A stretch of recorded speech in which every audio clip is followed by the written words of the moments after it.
Hello，大家好，我係 Johnny。今日咧係2026年嘅1月15日，咁中國嘅央行咧出招啦。咁呢度咧係寫中國央行正式宣布啦，我哋中國大陸購買商業用房嘅首付比例咧由原先嘅50%調翻而家嘅30%。換一句話嚟講，你買商業嘅用房咧，原先同銀行最多借50%，而家可以借翻80%，加翻啲槓桿嘅。2026年啦，我哋出過唔少影片嘅，咁亦都係小弟喺度重申下，我係做咗一個10年地產經紀嘅。其次咧，我係喺2026年今時今日拍緊條片嘅時候咧，我都係長期睇好大陸嘅樓市。跟住咧，我哋就要同大家講講呢條影片嘅 topic 啦。因為好多香港、澳門甚至乎華僑朋友就問翻我，喂 Johnny 啊，咁其實聽講中山最近又出咗一啲爛尾盤喎，或者係叫做一啲唔太好嘅消息啦，咁你可唔可以講講啦？其實有邊一啲盤你可唔可以咧得罪都要講翻聲，指名道姓同埋指出其中嘅利害咧，咁令到咧我哋廣大嘅睇到我呢個 channel 嘅港澳籍朋友咧唔再受服。唔再中伏咁樣嘅。今日咧得罪同行、得罪發展商，甚至乎咧得罪全世界，我都要拍攝呢條影片啦。我哋會講兩個盤係比較典型嘅案例嚟嘅，因為呢兩個盤咧明知山有虎，偏向虎山行。基本上咧本地人唔買，其次最多全盤90%都係香港、澳門業主嘅。咁呢班香港、澳門業主咧，咁買入咗之後咧，咁其實佢哋事實上咧係持有一個優質嘅物業啦，定係一個垃圾嘅資產咧？咁今日條影片咧，絕對係可以幫到大家嘅。咁亦都希望大家記得將呢啲影片啦分享出去俾你身邊有需要喺灣區置業嘅朋友，同埋咧最緊要記得 like 翻、追蹤翻我哋呢個 channel。好，咁呢兩個盤先講咧，我哋都要講講我對於呢兩個盤嘅一個。即係同佢嘅一啲淵源啦。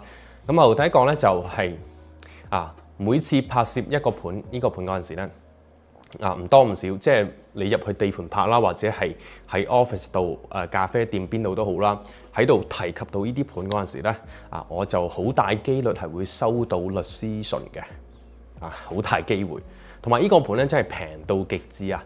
佢嘅海報宣傳啦，17萬海景嘅住宅單位。返香港半個鐘，即係呢啲詞咧，你組合埋一齊咧，你明知好大陷阱嘅，你都會 click 入去睇。留言區話翻俾我知係咪先？咁事實上咧，人咧就係咁樣嘅。我自己如果係撞到呢啲廣告，如果我唔係做地產經紀，我都會願意 click 入去，即係望下唔會蝕噶嘛。但係正因可能就係你望嘅呢一下啦，再加上你又唔小心攞起個電話 contact 咗個地產經紀，而又一個唔小心入到去個地盤，入到去個銷售中心咧，咁呢個時候你又一個上晒頭喎，俾晒錢喎，咁後知後覺好多時候人生都係咁樣嘅。第二個盤咧就係小弟啦，喺2022年啦做 YouTube 嗰陣時啦，咁當時啱啱踏足呢個 YouTube 啦，咁其實我唔係好理解佢嘅邏輯，因此咧我就揀咗一啲比較有特色嘅，例如啦爛咗1、2次尾咁第3次又會唔會再爛尾啦？呢啲類似嘅題材啦，咁拍攝，咁亦都收穫咗唔少我哋嘅觀眾啦，係最早追蹤緊我哋嗰一批。我相信大家應該清楚，2022年嗰陣時咧，我啱啱做YouTube 應該係1年嘅時間啦，咁比較冇咁成熟嘅。咁今時今日嚟講咧，回顧過去幾年啦，咁其實成個樓市啦，世界都喺度變緊嘅。好，咁呢兩個盤分別係邊兩個呢？咁我先講第一個啦。全名叫做南城綠島香山小鎮，喺2023年之後咧更名成為香山小鎮。通常咧改名咧，一咧就係風水唔好，唔利於呢個盤賣盤啦。但係前提係呢個盤佢嘅資金狀態係正常嘅。第二個咧就係由於有某一個發展撤咗資，咁無奈啦，由政府接手之後咧就係保留翻佢嘅最後幾個詞咁好明顯呢個香山小鎮咧就係屬於後者嘅。咁佢喺2025年年尾嗰陣時啦，就出現咗一批17萬嘅海景兩房單位，送埋裝修、送埋2個車位嘅情況之下咧，3日咧就橫掃過百個單位嘅成交嚇。但係咧就喺賣晒呢批單位收足晒錢之後咧， 2026年啱啱開年之際啦，未到春節啊，應該係講距離春節仲有差唔多4到50日嘅時間，佢哋宣布咧地盤啲工人提前放假翻屋企喎。咁我對此咧，咁你話擔唔擔心咧？如果你係買咗嘅情況之下，咁大家可以自己代入下嗰個角色嘅。咁呢個盤咧喺當時做 promo 嗰陣時啦，基本上係香港人買嘅。好，咁我哋講重點啦。首先呢個盤咧係2022年啦，由南城集團同埋我哋嘅博達地產牽頭咧，喺大灣區嘅中山市神灣鎮建設嘅。咁大家聽到神灣鎮咧就喂 Johnny 唔係啊，神灣鎮都 N 多香港人啦，同埋都有銀行啊、酒店啊、街市啊，唔係荒蕪啊，唔係冇人要嘅資產㗎。呢個盤咧，佢就唔係喺神灣市嘅中心。啱先講到佢係有 view 噶嘛，咁你望住個水咧，你自然咧就係喺啲例如島嶼上面嘅。咁佢呢個盤咧就係喺個島上面。點解喺個島上面咧？因為呢個發展商有2大發展啊嘛，其中南城咧佢係做文旅集團嘅。何謂之文旅咧？文旅就係喺過去30年時間內咧，中國經濟飛速發展啦，有啲發展商咧就會將一啲依山傍水嘅好環境啦。依山傍水通常就係冇商業啊、冇醫院呢啲，但係佢勝在個景靚啊嘛，咁啱晒啲退休嘅買家。南城咧就選擇喺呢個神灣鎮嘅磨刀島上面起咗呢個盤。咁據實地嘅測試啦，磨刀島呢個盤出到嚟神灣中心買杯咖啡、買支水咧，最快都要差唔多3個字。其實3個字咧，你話長又唔長，話短又唔短啦，呢啲又睇自己嘅。但係咧，佢呢啲盤咧就絕對冇人接受嘅。因為神灣嘅磨刀島上面啦，其實佢全部都係一啲原居民屋企入邊嘅長者住喺度。除咗田就係田嘅。人哋日常生活咧，啲婆婆生活係好簡單嘅，佢唔需要超市，佢可以自耕，即係自給自足嘅。咁你香港啦、澳門人啦，佢又入嚟睇到呢啲景，佢又覺得 OK 喎，因為景觀啦同埋個價錢啦行先啊嘛。咁至於話點解本地人會買呢？本地人買樓好簡單嘅，細路仔要讀書啦，或者我要結婚啦，係嘛？再一者係我可能家庭加咗人口啦，我要擴大佢啦。你話喺個島上面係咪符合翻我哋內地買樓嘅邏輯呢？好顯然係非常之唔合理嘅。其次，呢個盤呢，現階段嚟講揸 fit 嗰個咧就唔再係我哋嘅一個南城啦，亦都唔係我哋嘅博達啦，而係我哋廣東省嘅財政廳嘅粵財集團。咁人哋咧都好簡單喎，人哋係保交樓喎，人哋就唔係保埋你其他嘅。講點解咁多人會買入呢度啦？因為香港人咧大家都想退休，都想度假嘅。咁呢個盤咧就咁啱有咁巧開正嗰塊文旅。發展商當時咧就話呢個佔地咧有成430萬平方尺嘅情況之下咧，除咗賣超過1萬房嘅單位，佢仲會興建我哋嘅長者中心啦、長者嘅康養中心啦、同埋長者飯堂啦、同埋我哋嘅長者大學啦、同埋我哋嘅一個沿海嘅情侶路啦，等等等等。聽落咧呢個藍圖係非常之吸引嘅。最早期2022年10月份 Covid 嗰陣時，Covid 尾嗰陣時啦，開盤啦，售價咧都要超過100萬人民幣嘅，亦即係折實咧每平方米要賣到1萬蚊每平以上。當時好多買家咧就喺透過線上睇樓啦，買入，更加多係後期自己揸車上嚟買都有嘅。第一期啦，佢交樓嗰陣時咧，亦都出現咗 delay 啦。發展商雖然係有賠翻啲物管費啦，即係做翻啲補償俾啲客。但係事實上咧，對於信心嚟講係非常之受影響嘅。去到2期啦，2期咧就繼續賣，價錢咧調整去到8000幾蚊啦。呢啲都唔係重點，重點係內地發展賣樓咧，佢永遠係賣晒啲樓先同你講，我幫你做翻啲商業嘅。我哋要講講喺2020年之後啦，隨住恒大、碧桂園融創呢啲做文旅盤嘅上市發展、上市呢啲文旅高手啦，人哋都冇得玩啦咁你南城呢啲其實你話你係最大最 top 嘅未必啦，但係大家要考慮到時代嘅一個洪流、時代嘅背景。你喺今時今日地產寒冬期，你話要做一個文旅大盤啦，依嚿豬肉啦，你話肥唔肥就唔一定啦。但係咧，相信冇一個發展商可以自己啃得落。幾個發展商我相信都好難嘅，因為啲文旅盤咧就唔似以前咁樣2大巴車啲退休客啦，一上嚟掃晒啲單位。喺今時今日嚟講，好多客咧佢會慢慢諗，呢個咧我哋陣間可以喺後邊補充少少。喺2026年啦，新樓嘅樓市究竟會點樣行嘅？咁講翻嚟，咁自從咧佢17萬賣咗嗰一批，咁啊出現咗人去樓空嘅狀態咧，其實大家會見到呢啲盤咧，你買嗱政府係一定保交樓嘅，呢個係冇問題嘅。但係如果你話，政府係咪保埋佢起埋嗰啲長者中心運營埋俾我用咧？咁啊真係一個大問號俾到你。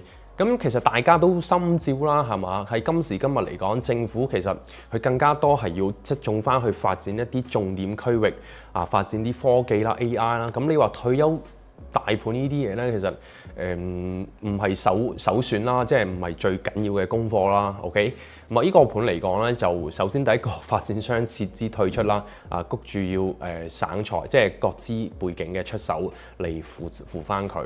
咁你話你咁樣都要買翻呢啲盤咧 ？OK， 冇問題嘅，但係你要了解當中嘅一個 risk 啦，即係佢嘅風險性究竟有幾大嘅。即係呢一批17萬嘅單位去到2027年先交吉，咁我啱先我一直喺度提及政府去保交樓，但係咧保交樓我哋嘅一啲 detail 啦，例如佢嘅質素啦，例如佢係咪後期嘅物管啦，因為呢個樓盤咧佢嘅物管處咧係雅居樂嘅。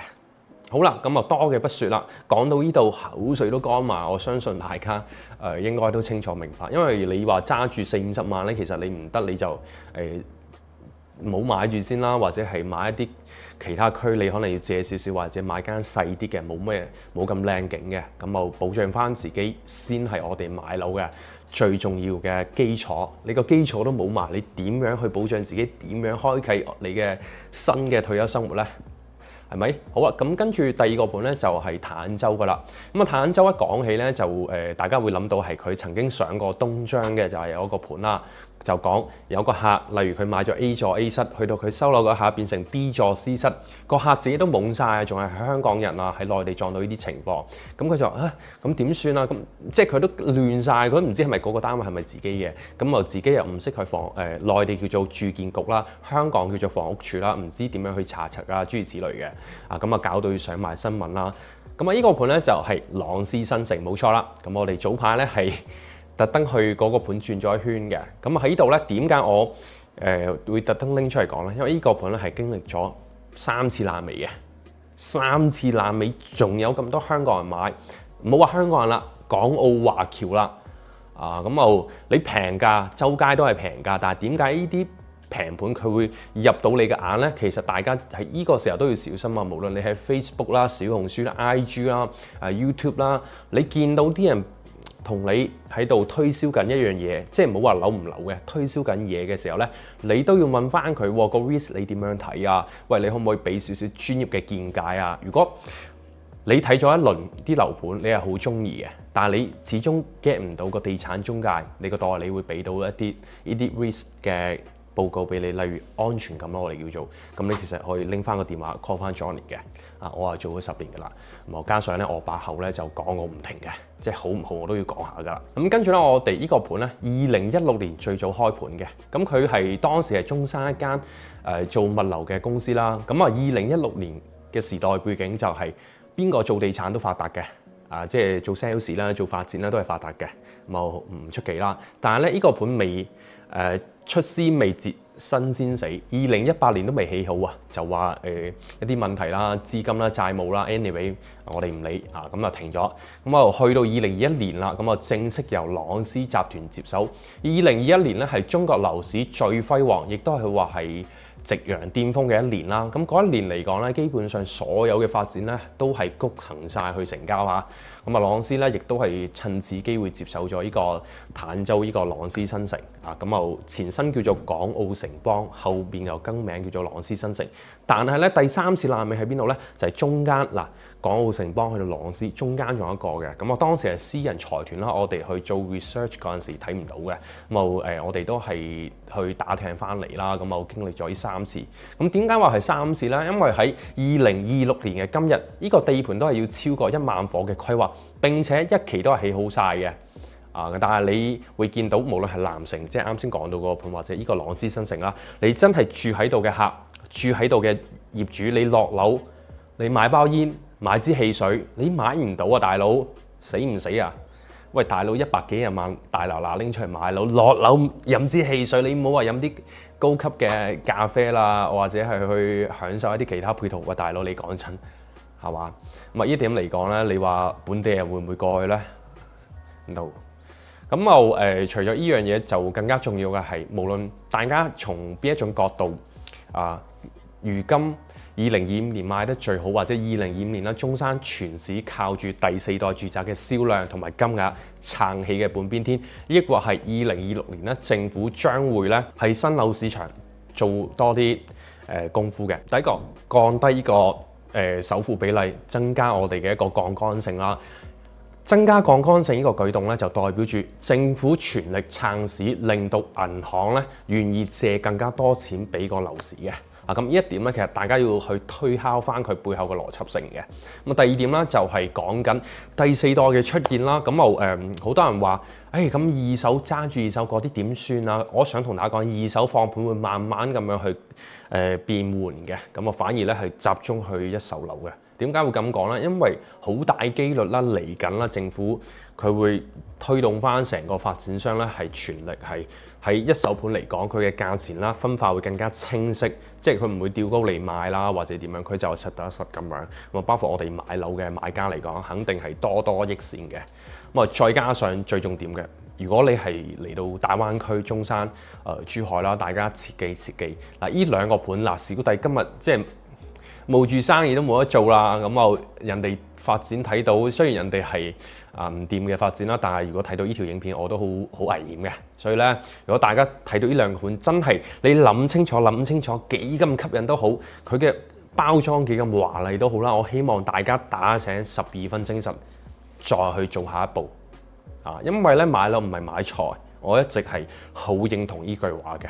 咁跟我成交啲客咧，佢其實佢都話：喂 Johnny 你真係好多嘢講嘅，咁你亦都會提翻我哋個 risk 啦，即係風險性，因為面對住越嚟越多嘅一個退休買家，其實使一分錢就少一分錢，依班人嚟講咧，其實真係要幫佢哋做更加好嘅、更加安全嘅保障到佢保障翻佢哋自己嘅。好啦，咁依條影片咧就阻翻大家少少時間啦。咁嚟緊啦，我哋呢個 channel 會繼續去更新有關類似嘅 topic。如果屏幕前你去睇過呢兩個盤咧，不妨喺評論區下邊咧留低你嘅一個經歷啦。以及咧你覺得呢條影片嘅內容唔錯咧，幫到大家咧，記得 like 翻我哋。同埋咧，我驚呢條影片會落架下，即係受到一啲外部嘅壓力啦。因此大家記得睇完轉發俾你身邊有需要嘅朋友。最後如果大家中意呢啲 topic 啦，呢啲口播嘅內容啦，分享即係小弟分享翻自己嘅一啲見解咧，記得喺留言區寫翻支持2個字。影片嘅最後都係嗰句 like 翻我哋啦，同埋追蹤翻我哋。我係 Johnny 咁我哋下一期再同大家見面，拜拜。